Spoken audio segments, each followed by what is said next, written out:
Բարև ձեզ, այսօր մեր տաղավարում է միջազգայնագետ Գրիգոր Բալասանյանը։ Պարոն Բալասանյան, բարև ձեզ, շնորհակալ եմ մեր հրավերը ընդունելու համար։ Պարոն Բալասանյան, մինչ մենք ներքաղաքական մեր խնդիրներից փորձում ենք հասկանալ, թե Հայաստանի իշխանությունը ինչ է իրականացնում հատկապես եկեղեցու հետ կապված այս գործընթացներում, մեր սահմաններին Իրանում կրկին ներքին լարվածությունը եւ կրկին խոսք կա, որ Միացյալ Նահանգները հնարավոր է կրկին հարվածի Իրանին։ Որքան է այդ հավանականությունը եւ ընդհանուր առմամբ Իրանի շուրջ ինչ է տեղի ունենում եւ արդյոք այդ ներքին լարվածությունը թելադրված է արտաքին գործոնով։ Նախ ինչ է կատարվում է Իրանում, դա ակնհայտորեն ունի արտաքին փաթեթավորում, քանզի շատ կասկածելի հանգամանքներում Իրանի նման փակ երկրում ցուցարարների ձեռքին հայտնվում է զենք, ցուցարարները ձեռքին հայտնվում են կապի միջոցներ, ընդ որում Starlink համակարգի հետ կապ ունեցող, անընդհատ ինչ-որ դրսից աջակցող, քաջալերող ելույթներ են լինում, Միացյալ Նահանգների նախագահն է անձամբ, այսպես խոստանում օգնության հասնել եւ այլն։ Դրսից սկսել են փորձում են ավելի ճիշտ զինված խմբեր մտցնել Իրան, իրավիճակը ապակայունացնելու եւ այդ զինված խմբերի ճնշող մեծամասնությունը դրանք քրդական զինված խմբեր են, հիմնականում Իրաքից են փորձում ներթափանցել եւ նաեւ Ադրբեջանն է այստեղ փորձում ապակայունացնել իրավիճակը, կոչ անելով դուրս գալ եւ տապալել իշխանությանը։ Ադրբեջանից են ամենայն դեպս նման կոչեր հնչում տարբեր կազմակերպությունների կողմից, սա ակնհայտորեն դրսից թելադրված է։ Այն, որ ներսում կա խնդիր, դա բոլորս գիտենք։ Այն, որ այս շարժումը կամ այս փողոցային պայքարը սկսվեց ընդամենը ուրեմն իրենց ազգային արժույթի արժեզրկման եւ գների թանկացման ֆոնին եւ խանութի աշխատողները, խանութպանները, սեփականատերը դուրս եկան փողոց, սա առաջին ալիքն էր, բայց սա շատ արագ մարեց եւ կազմակերպված խմբերը վերցրին իրենց ձեռք այդ լայն մասաներին ժողովրդական եւ սկսեցին օգտագործել իրենց խնդիրները կարգավորելու համար։ Երբ որ մենք տեսնում ենք վառված մզկիթներ, երբ որ մենք տեսնում ենք վառված պետական հաստատության շենքեր, սա ակնհայտորեն ներքին, այսպես ինքնաբուխ եւ սոցիալական բնույթի բունտ չէ, սա ըստ էության կազմակերպված փորձ է հեղաշրջում անել Իրանում եւ տապալել գործող իշխանություններին։ Առաջին հերթին, եթե նկատել եք, սա ուղղված է առաջին հերթին հոգեվոր իշխանության դեմ։ Կարծես թե Փեզեշքյանի կառավարությունը այստեղ շատ ավելի թեթև է, այս ամենին նայում եւ նրա վրա հարձակումները շատ ավելի քիչ են լինում, քան այն կառույցների, որոնք կապ ունեն Այաթոլլայի հետ եւ կապ ունեն Իրանի հոգեվոր իշխանության հետ։ Այսինքն ակնհայտ է, որ սա դրսից կարգավորվում է, դրսից կազմակերպված է, որի հիմնական նպատակն է տապալել կրոնապետությունը եւ կրկին իշխանությունը հանձնել իրենց դրածոյին նախկին այսպես շահի որդուն, ով անընդհատ դրսից ինչ որ քաջալերող հայտարարություններ է անում եւ աջակցում ցուցարարներին։ Հետարքիր է, որ The Wall Street Journal-ը հղում տալով իր աղբյուրներին գրել է, որ Դոնալդ Թրամփը հունվարի 13-ին վարչակազմի հետ նիստ կանցկացնի քննարկելու Իրանի դեմ հնարավոր միջոցառումները, այդ թվում ռազմական հարվածները, կիբերհարձակումները եւ նոր պատժամիջոցները։ Այսինքն ամեն դեպքում, եթե նույնիսկ պատերազմական ռազմական գործողություններ չիրականացվի, Միացյալ Նահանգները այս փուլում ամեն դեպքում ինչ որ ձևով կրկին Իրանի դեմ գործողություններ կանի, դա կլինի պատժամիջոցների տեսքով կամ ինչպես նշվում է կիբերհարձակումների միջոցով։ Նախ կիբերհարձակումների այս գաղափարին ես չեմ հավատում մի պարզ պատճառով։ Իրանում մի քանի օր արդեն ողջ տարածքում անջատված է համացանցը, հետևաբար անջատված համացանցի պայմաններում ինչպես են կիբերհարձակումներ իրականացնելու, դա երևի միայն Տրամպը գիտի եւ նրա մերձավոր շրջապատը։ Իմիջիայլոց վերջին շրջանում Միացյալ Նահանգների նախագահը կարծես դուրս է եկել եւ կտրվել է իրականության այս զգացումը նրա մոտ, նա բոլորովին այլ հարթությունում է գտնվում եւ այսպես մտածածին արդեն տարբեր երկրներում նախագահներ է նշանակում, նախագահներ է փոխում, որոշում ժողովուրդների ճակատագիր, ուղղակի, չգիտեմ, կոչ հորդոր Միացյալ Նահանգների ղեկավարին զբաղվել սեփական երկրի խնդիրներով, որոնք առանձայն էլ շատ են, եւ չփորձել իրավիճակը ավելի սրել եւ հանգեցնել 70 միլիոնանոց երկրում պայթյունի։ Սա անկանխատեսելի հետևանքներ կարող է ունենալ բոլորի համար։ Հատկապես հաշվի առնենք մի հանգամանք, որ իհարկե ապացուցված չէ, բայց մեծ հավանականությամբ եւ մեծ են կասկածները, որ Իրանն ունի միջուկային զենք։ Իրանը համենայն դեպս բավականին լուրջ առաջընթաց է գրանցել այս առումով։ Իրանը կարողացել է ուրանի հարստացումը 80%-ին մոտ հասցնել, իսկ 20%-ից ավել ուրանի հարստացումը մասնագետներն ասում են, որ գնալով ինչքան հարստանում է ուրան, այնքան միջուկային զենք, թեկուզ կեղտոտ միջուկային զենք ստեղծելու հավանականությունը մեծանում է։ Իսկ վերջին պահին ուղղակի Իրանը կարող է ինքնապայթեցում իրականացնել եւ որի ազդեցությունը կարող են իրենց վրա զգալ տարածաշրջանի բոլոր պետությունները, այդ թվում նաև Միացյալ Նահանգների եւ դաշնակիցները եւ Միացյալ Նահանգների բազաները, որոնք գտնվում են տարածաշրջանում։ Երեք ես լսում էի Իրանի խորհրդարանի խոսնակի այսպես շատ էմոցիոնալ ելույթը, որով նա ուղղակի սպառնում էր Միացյալ Նահանգներին հարվածել այն բազաներին եւ օբյեկտներին կրիտիկական նշանակության, որոնք գտնվում են Պարսից ծոցում եւ գտնվում են տարածաշրջանում։ Այնպես որ իհարկե Միացյալ Նահանգների համար սա շանս է, անկասկած շանս է փոխելու Իրանում իշխանությունը, բայց ես հետևում եմ Իրանում տեղացող իրադարձություններին, կարող եմ նշել, որ վերջին մի քանի օրերը անընդհատ նկատվում է նվազեցում այդ բողոքի, այսպես Իրանի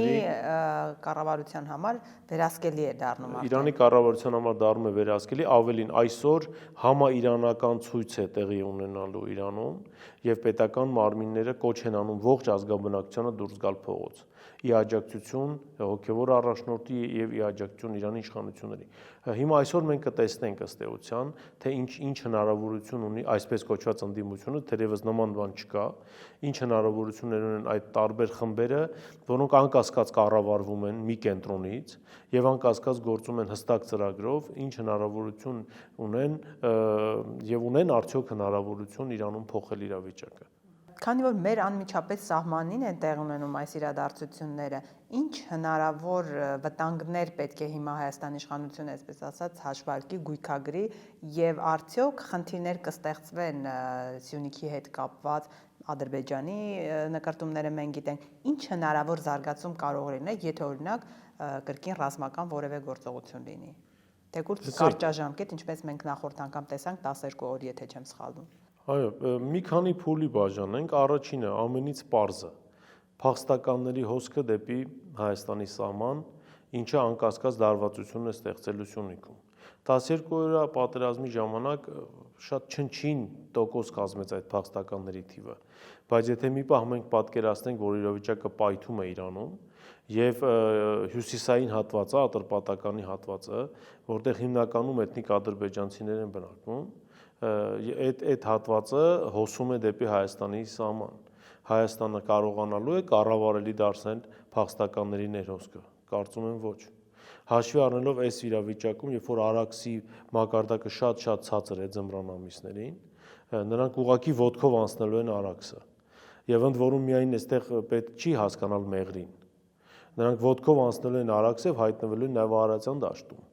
Մենք ինչպես ենք կարողանալու այս ամենը կառավարել։ Սա անկառավարելի հետևանքներ եւ անկանխատեսելի հետևանքներ ունենալու Հայաստանի Հանրապետության համար։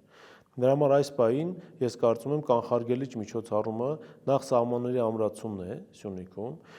ճգնաժամային կառավարման կետերի ստեղծումը հայ-իրանական ողջ սահմանի ողջ երկայնքով, տեղի իշխանությունները պետք է ստեղծեն անհրաժեշտ քանակությամբ գոնե առաջին մի քանի օրերի համար ջրի, սննդի,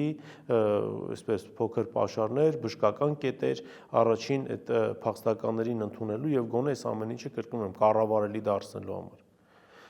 Սրա անվան տակ Հայաստան կարող է ներթափանցել նաև ադրբեջանական տարբեր էլեմենտներ եւ այդ ժամանակ արդեն Սյունիքում իրավիճակը կարող է դուրս գալ վերահսկողությունից եւ այնտեղ բախումներ անգամ կարող են սկսվել Իրանի սահմանապահ ուժերի եւ այն էլեմենտների միջեւ, որոնք ներթափանցել են Հայաստանի սահման, բայց Հայաստանից կարող են սկսել նրանց հարվածել, Հայաստանի տարածքից։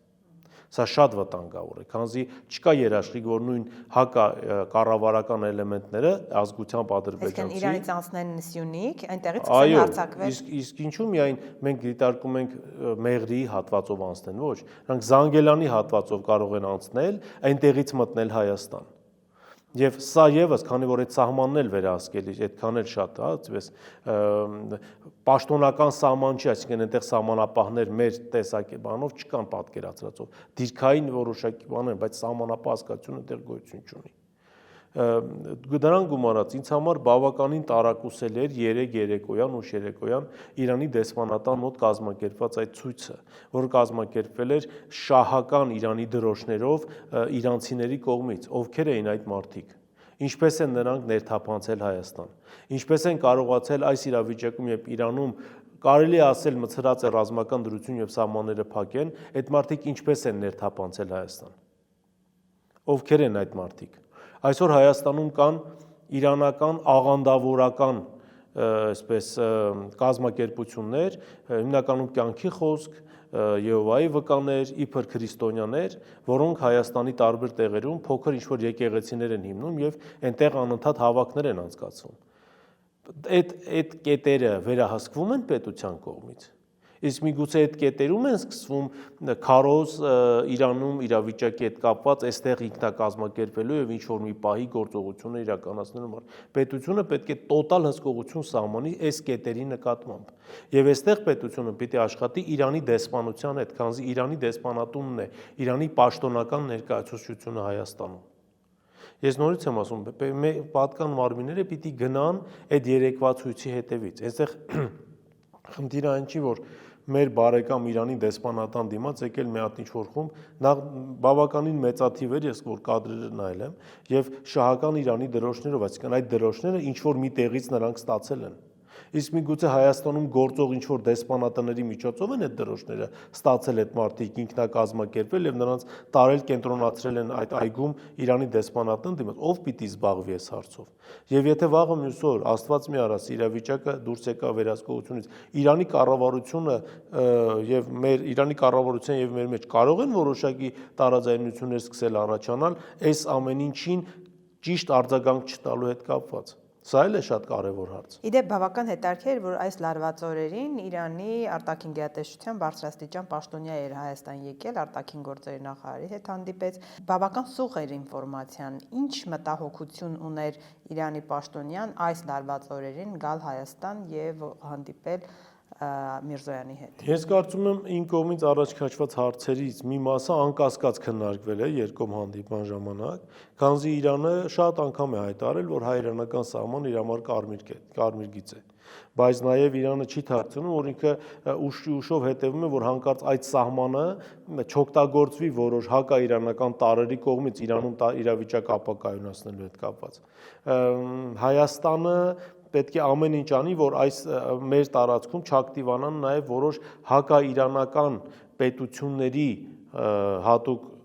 այսպես ծառայությունները։ Քանզի մոտ 6 ամիս առաջ Իրանում, երբ որ մահապատժի են ենթարկում Մոսադի գործակալին պետական դավաճանության մեղադրանքով,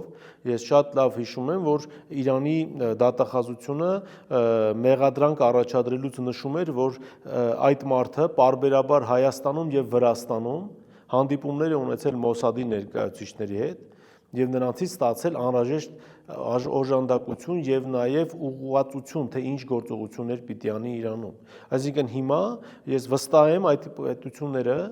ամեն ինչ անելու են Հայաստանում որպես պլացդարմ օգտագործելու Իրանում իրավիճակի վրա ազդելու համար։ Միգուցե այստեղ կտեղակայվեն որոշակի ռադիոէլեկտրոնային ինչ-որ սարքավորումներով հագեցած կենտրոններ, որոնք կսկսեն ուղիղ եթերով Իրանում իրավիճակ բորբոքել, ինչով է զբաղված այս պահին օրինակ Եղեգնաձորում եվրոպացի դիտորդների շտաբ կայանը, ով է տեղյակ։ Ես դեռ երբ որ նոր էին նրանք 2 տարի առաջ եկել Հայաստան,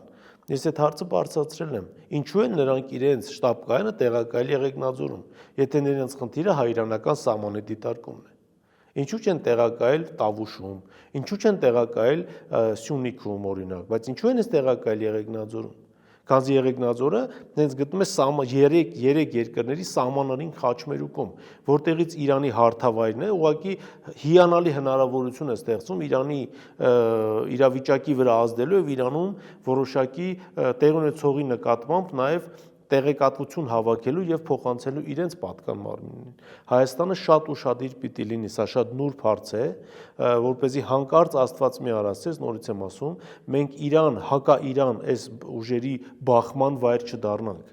Եվ Հայաստանին մեզ բնավ պետք չի Ռեզա Փահլավին մեզ համար շատ կարևոր մարդ չի, որ մենք թույլ տանք, որպեսզի նրա կողմնակիցները շահական Իրանի դրոշներով Իրանի Իսլամական Հանրապետության դեսպանության առջև Երևանում ցույց կազմակերպեն։ Սրան ուշադրություն է պետք դարձնել եւ գնալ այս կազմակերպիչների հետևից նաեւ։ Ովքեր են այդ մարդիկ, որ երկրների դեսպանությունների կողմից են նրանք ուղարկված եւ որ երկրների դեսպանությունների աջակցությունն են ստանում։ Դուք կարծում եք Հայաստանի իշխանությունը այդ ռիսկերը գնահատում է ճիշտ։ Ամենայն դեպս ես ցանկություն ունեմ, որպեսզի նրանք այդ ռիսկերը գնահատեն, քանզի այսպես ցույց տալ, թե ոչինչ տեղի չի ունենում եւ թողել ամեն ինչ այսպես ինքնահոսի, սա շատ վտանգավոր է, քանզի եթե Աստված մի արած, նույնպես եմ ասում, կրակը բռնկվեց, հետո կարող է շատ ուշ լինել դա հանգցնել։ Այս իրավիճակում բավական հետաքրքիր է նաև Ռուսաստանի դիրքորոշումը տարածաշրջանում տեղ ունեցողին եւ նաև այս ֆոնին գիտենք, որ Ռուսաստանը զբաղված է իր գլխավոր խնդրով, պատերազմով Ուկրաինայի հետ, ինչ կարող է լինել եւ Ռուսաստանի վերաբերմունք արդեն մեր տարածաշրջանի հանդեպ ինչպես կլինի, մասնավորապես եթե օրինակ Իրանում որևէ զարգացում լինի ռազմական ինչ-որ բան, ինչպես կարող է լինել Ռուսաստանի դիրքորոշումը։ Նախ Ռուսաստանը եւ Իրանը դիրքորոշում հայտնեցին, Ռուսաստանը եւ Չինաստանը դիրքորոշում հայտնեցին Իրանում կատարվող իրադարձությունների հետ կապված, այստեղ եթե նկատել եք Ռուսաստանի դիրքորոշումը շատ ավելի զուսպ էր, քան Չինաստանինը։ Չինաստանը միակողմանի աջակցություն հայտնեց այաթոլլային եւ ասաց, որ միջև վերջ պահելու է հարաբերությունները։ Ռուսաստանը նշեց, որ ոնց կորոշի Իրանի ժողովուրդը, այդպես էլ կլինի։ Այստեղ պետք չի ման գալ բան, որ այ ուրեմն դավաճանեցին, խաբեցին, գցեցին, ոչ։ Մենք այստեղ պիտի ֆիքսենք մի բան հստակ։ Եթե մենք ուշադրություն ենք դարձնում, այսօր էլ Իրանում հոգևոր եւ քաղաքական իշխանության մեջ կա շատ խորը տարաձայնություն։ Եվ անգամ որոշ փորձագետներ առաջ են քաշում այն վարկածը, որ այս ցույցերը հանդեպս սկզբնական հատվածը հնարավոր է նաև կազմակերպված լինի Փեզեշքյանի եւ նրա կողմնակիցների կողմից ընդդեմ այաթոլլայի, քանզի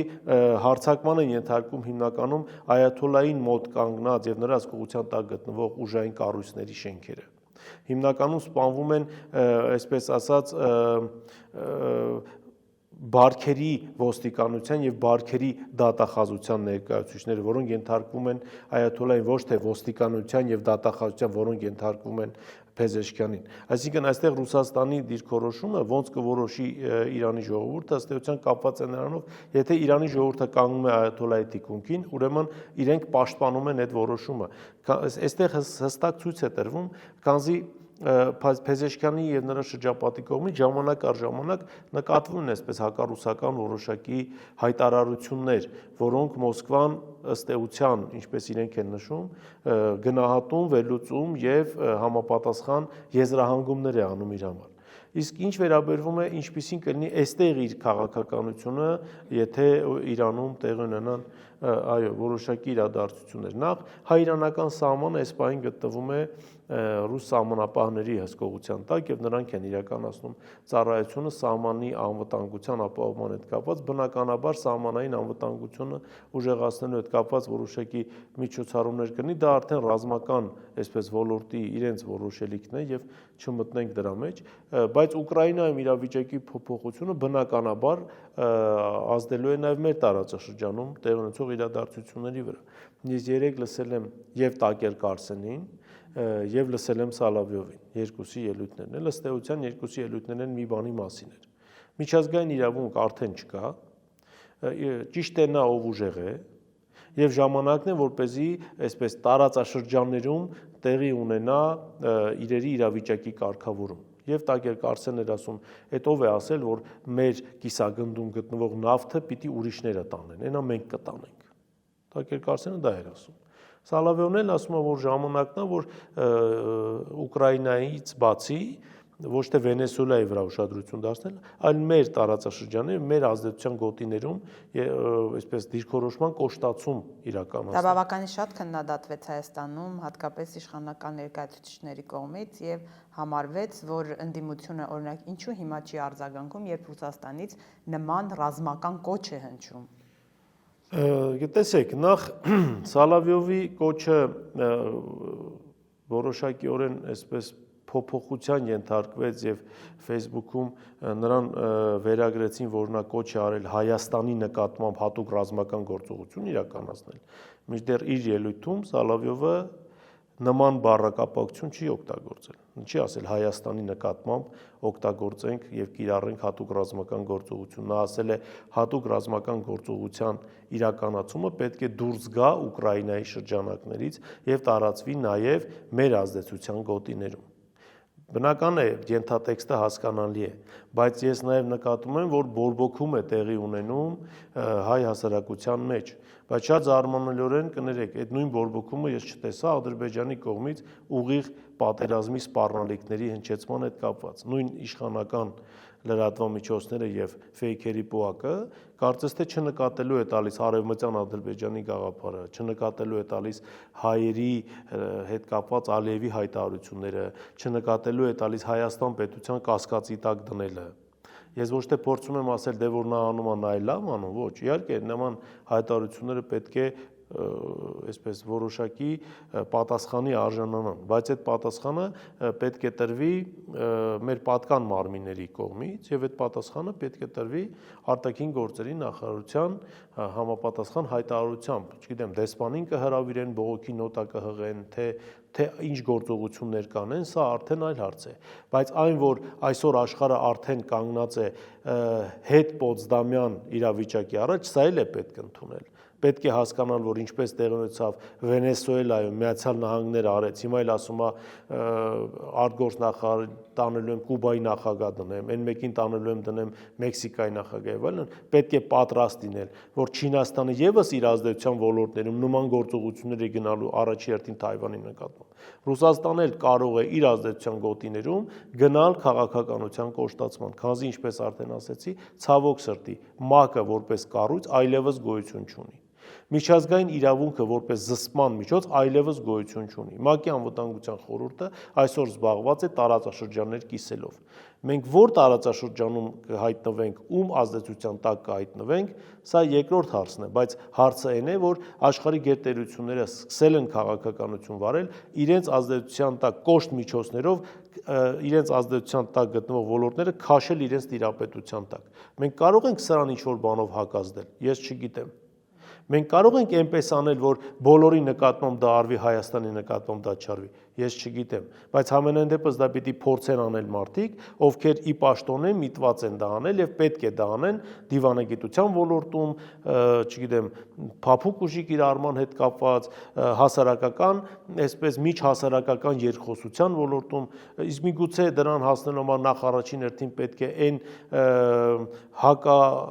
ռուսականության ալիքը, որ 2018 թվից ի վեր այսպես տարածվում եւ ամեն ինչին, ասենք Դե հիմա դա ասում են պարոն Բալասանյան, որ հիբրիդային պատերազմ է վարում Ռուսաստանը Հայաստանի հանդեպ եւ այս հայտարարությունը եւս տեղավորում են դրա մեջ։ Շատ լավ, հիբրիդային պատերազմ վարելու հետ կապված։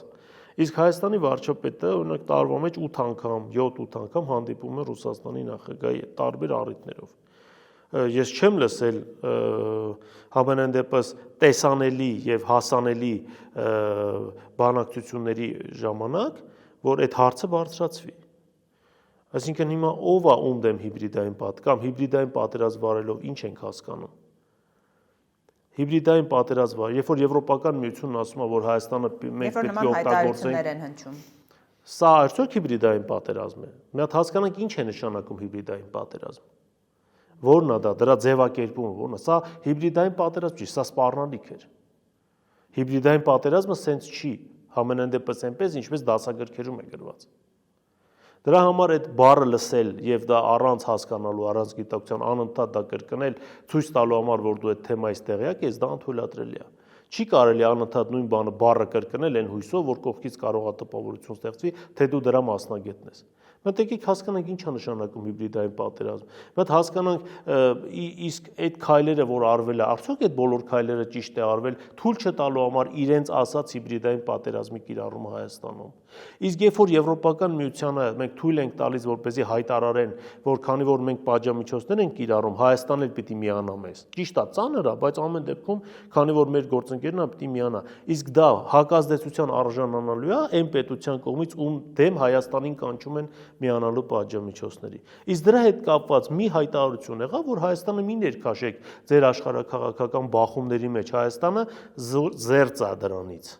Հայաստանը մի դարձրեք պոլիգոն ձեր աշխարհաքաղաքական շահերը սպասարկելու համար, չի արվել։ Ռուսաստանի տեսանկյունից հետեւյալ միտքն է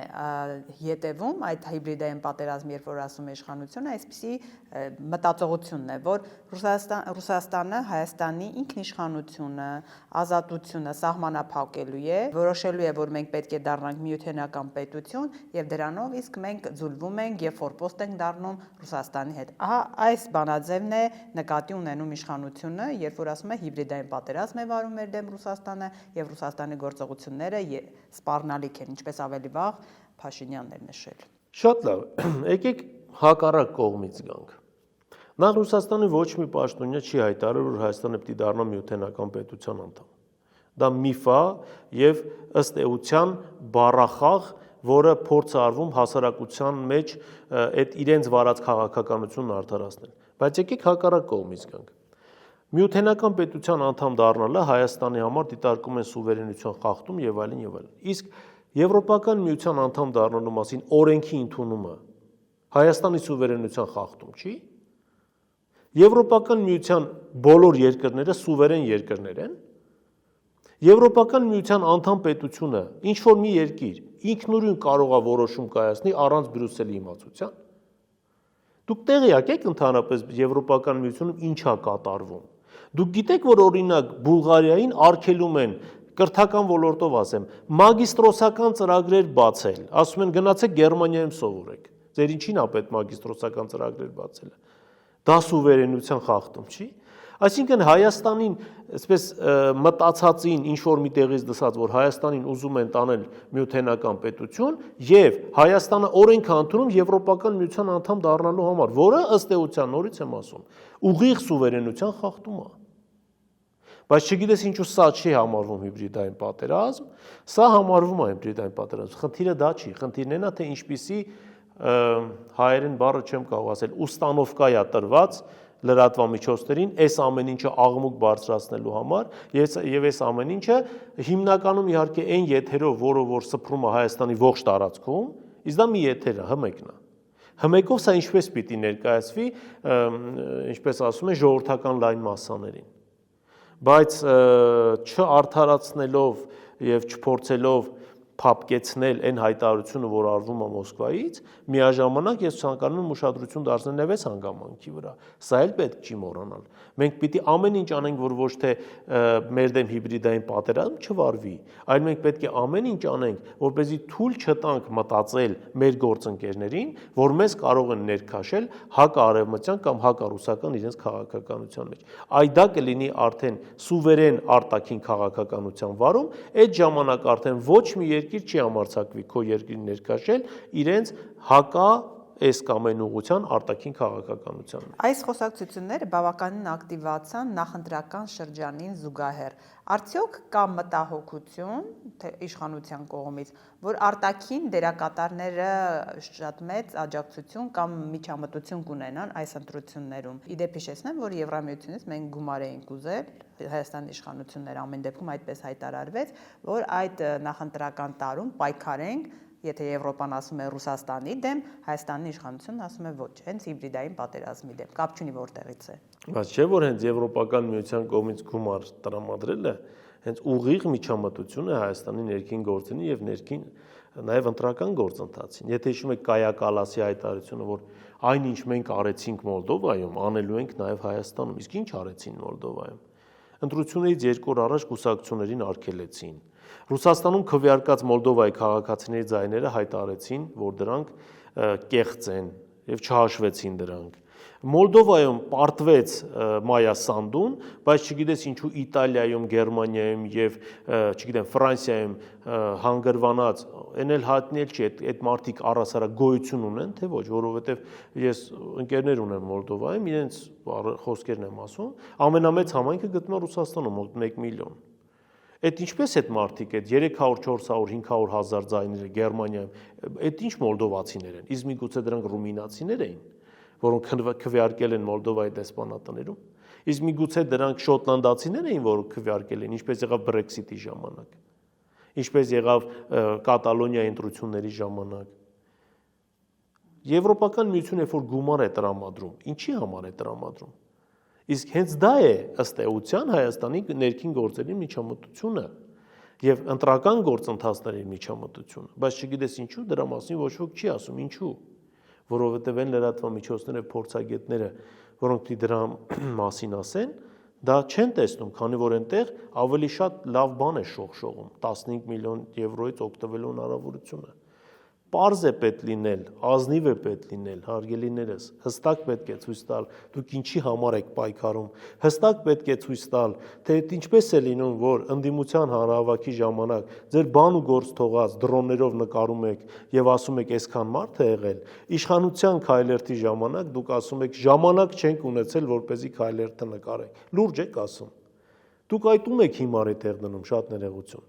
Դուք մտածում եք, որ դուք անընդհատ կարող եք այսպես մոլորեցնել ժողովրդին եւ անընդհատ մարսել այս ամեն ինչը։ Ժողովուրդը այն ժողովուրդը չի, ինչ որ կար 2021 եւ 2022 թվականներին։ Ես շատ եմ շփվում մարդկանց հետ։ Ես շատ եմ փողոցում հանդիպում մարդկանց, անծանոթ մարդկանց, գյուղերում, քաղաքներում, գնացեք գյուղեր եւ քաղաքներ, գնացեք առանց տեսախցիկների, գնացեք առանց մունետիկների։ Գնացեք մտեք հասարակության մեջ եւ տեսեք իրական գնահատականը, որ կա հասարակության մեջ ձեր նկատմամբ։ Կարծում եք 26 թվականին ընտրվելու հնարավորություն չունի իշխանությունը։ Տեսեք, վերընտրվելու 26 թվականին իշխանության վերընտրվելը կախված է լինելու ընդդիմության աշխատանքից։ Դա լինելու է ընդդիմության տնային աշխատանքը ըստ էության։ Եթե ընդդիմությունը կարողացավ այդ տնային աշխատանքը պատվով կատարել, իշխանության վերընտրվելու շանսերը գնալով իջնելու են։ Բայց ես որպես այսպես կողքից ընտրական գործընթացի մեջ չլինող մարդ ասեմ հետեւյալը. Եթե հնարավորություն եղավ ընդդիմությունը կարողացավ մարդկանց տանել ընտրական տեղամասեր, որպեսզի ընտրական տեղամասերում մասնակիցների թիվը 60% եւ ավել լինի, կապ չունի ով կընտրի։ Այստեղ հարցը այս քաղաքական ուժի մասնակցությունը եթե եղավ 60+, ընդդիմության վերընտրվելու շանսերը կտրուկ նվազելու են։ Քանզի տեսեք, ընդդիմությունը այսօր ունի ռեալ ընդդիմության թե իշխանությունը այսօր ունի իշխանության շանսերն են կտրուկ նվազելու։ Իշխանությունը այսօր ունի ռեալ 20-25% պետական ապարատ, վարչական ռեսուրս եւ իր կողմնակիցներ, հա։ Եթե մասնակցությունը 40%-ից ներքև է լինում, մեկը այդ 25%-ը գալիս է ընտրության։ Այդ դեպքում 40%-ի պարագայում սա դառնում է 65%։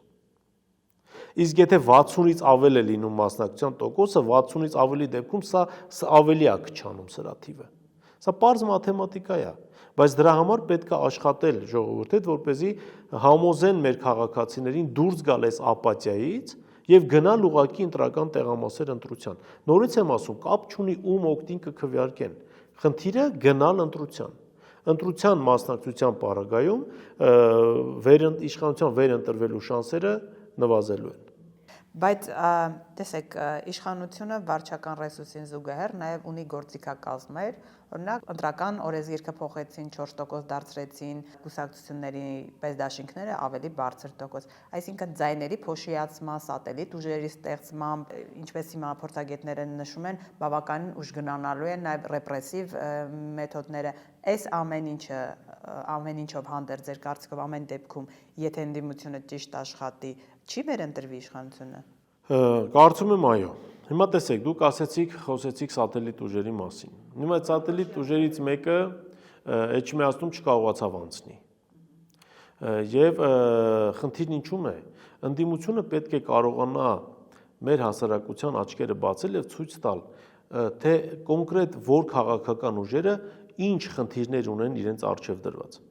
Ովքեր են կանգնած այդ քաղաքական ուժերի հետևում եւ որ ամենակարևորն է, այդ քաղաքական ուժերը իրենց ստեղծման օրվանից ի վեր ինչպիսի քաղաքական վարքագիծ են դրսևորել տարբեր ընտրությունների ժամանակ, դա կլինի տեղական ինքնակառավարման մարմինների, դա կլինի խորհրդարանական ընտրություններ, դա կլինի մայրաքաղաքում Երևանում անցկացված ավականու ընտրություններ։ Այսինքն ժողովրդին պետք է բացատրել այդ քաղաքական ուժերի իրական պատկերը, իրական դեմքը եւ իրական ուղղվածությունը։ Եթե այդ աշխատանքը ճիշտ տարվեց եւ որ ամենակարևորն է, գիտեք, այսօր խնդիր է դրված փրկել հայրենիքը եւ փրկել պետությունը։ Եվ սրա համար ես կարծում եմ չկան ներկուսակցական այնպիսի շահեր, որոնք կարող են շատ ավելի բարձր լինել, քան հայրենիքի շահը։ Եվ ես ուղղակի ցանկանամ, որպեսզի բոլոր այդ տարաձայնությունները, մանր խնդիրները, ինչ որ տարբեր հիշողություններ, որոնք կան, հա, մեկը մյուսի հետ կապված է, դրվեն մի կողմ, այդ հիշողություններով զբաղվելու ժամանակը դեռ գալու է։ Հիմա դրա ժամանակը չի։ Այս տեսեք, կետեր թվարկեցի, քայլեր թվարկեցի։ Իմ կարծիքով, եթե այս ամենը ժամանակին արվի եւ արվի շատ հանգիստ, համբերատար, առանց տրվելու սադրանքների, առանց մտնելու լեզվական մենամարտերի մեջ, առանց պայքար սկսելու ֆեյքերի դեմ, որտեղ ֆեյքերի դեմ անիմաստ է պայքարելը, քանի դու պետք է պայքարես ինչ-որ մի բանի դեմ, եթե դա չկա, դրա դեմ պայքարելը անիմաստ է։ Դա պետք է թողել եւ զբաղվել իրական աշխատանքով, զբաղվել եղած խնդիրները իդերև հանելով։ Օրինակի համար դպրոցաշինության ծրագիր, այդպես թմբկահարվեց եւ այլն։ Կատարողականը քանի տոկոսն է կարողացել իրականացնել դպրոցաշինության։ Այնտեղ եթե ուսումնասիրեն կտեսնեն, որ շատ քիչ։ Չնայած անընդհատ դրա մասին է թմբկահարվում։ Թոշակների բարձրացում արվել է, չի արվել։ Բանակի սպառազինության հետ կապված դա պիտի անեն արդեն այն падգամավորները ընդդիմադիր, ովքեր կան ազգային ժողովում, քանզի հարցեր կառավարության ժամանակ եւ նաեւ փաստաթղթերին հասանելիությունը նրանց մոտ ավելի մեծ է նրանց հնարավորությունը, քան այն քաղաքական գործիչները, ովքեր չեն գտնվում խորհրդարանում։ Այո, հետեւաբար եւ ամենակարևորը մենք պետք է հասկանանք ինչ է նշանակում արտախորհրդարանական ընդդիմություն։ Եվ այն կեղծ քաղաքական ընդդիմադիրներին, ովքեր հանդես են գալիս իբրև արտախորհրդարանական ընդդիմություն, բայց բոլոր հանդիպումների ժամանակ ներկա են կառավարության ներկայացուցիչների հետ հանդիպմանը, դրանք որևէ պարագայում չեն կարող դիտարկվել իբրև արտախորհրդարանական ընդդիմություն։ Ուղղակի չեն կարող։ Քանզի եթե դու համագործակցում ես իշխանության հետ, իրենք իրենց համարում են կառուցողական ընդդիմություն։ Տեսեք, մենք պետք է հասկանանք մի բան, կառուցողական ընդդիմություն ձևակերպումը որն է։ Այսինքն ինչ է նշանակում կառուցողական ընդդիմություն։ Քեզ պաշտոն են տալիս, դու ձայն չես անում, դա է կառուցողական ընդդիմությունը։ Թե քեզ թողում են դու ամեն ինչ խոսած, մյուսին չեն թողում, դա է կառուցողական ընդդիմությունը։ Եվ իրական մեր հիմնական խոշոր քաղաքական ուժերի, ընդդիմադիր քաղաքական ուժերի մասին է խոսքը։ Նրանց հիմնական խնդիրը հենց պետք է լինի մեր հասարակությանը ներկայացնել ուղղակի այդ այսպես կոչված կառուցողական ընդդիմության ներկայացուցիչների իրական բնույթը եւ աստիճանաբար նրանց այնպես անել, որ իրենք մեկուսանան կամ ինքնամեկուսացվեն քաղաքական դաշտից։ Եթե այս ամեն ինչը չարվեց եւ եթե սկսվեց բաց կռիվ բոլորը բոլորի դեմ, այս պարագայում ներքին հակասությունների վրա աշխատելու են բնականաբար իշխանության ներկայացուցիչները եւ այս ներքին հակասություններն էլ օգտագործելու են վերընտրվելու համար։ Շնորհակալ եմ։ Ես էլ եմ շնորհակալ։